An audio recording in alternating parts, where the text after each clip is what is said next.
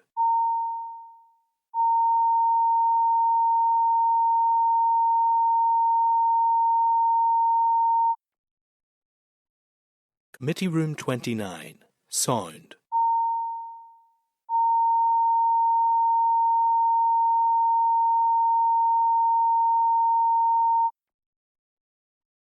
Committee Room 29, Sound.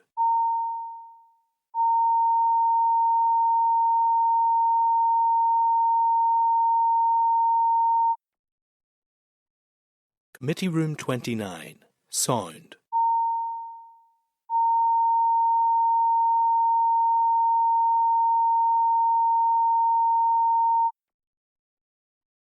Committee Room 29, Sound.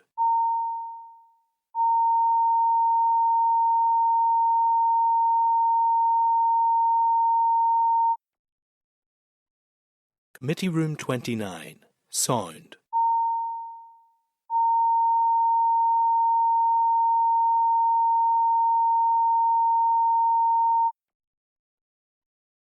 Committee Room 29, Sound.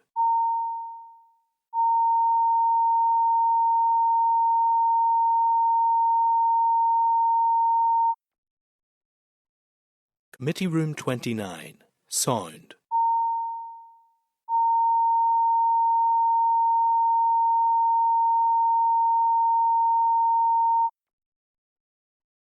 Committee Room 29, Sound.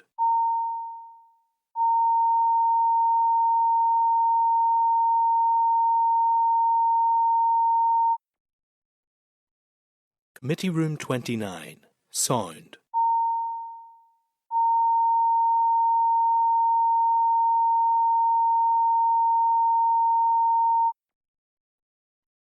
Committee Room 29, Sound.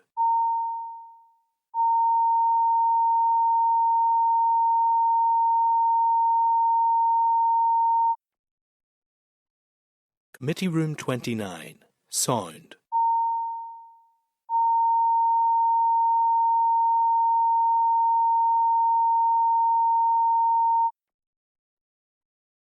Committee Room 29, Sound.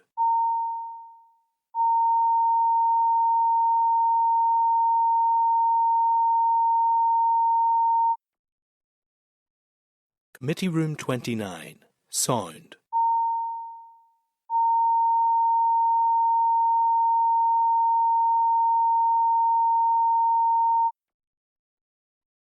Committee Room 29, Sound.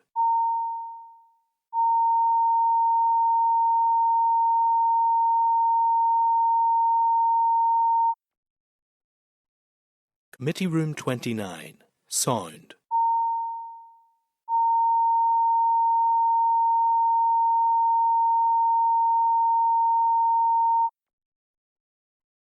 Committee Room 29, Sound.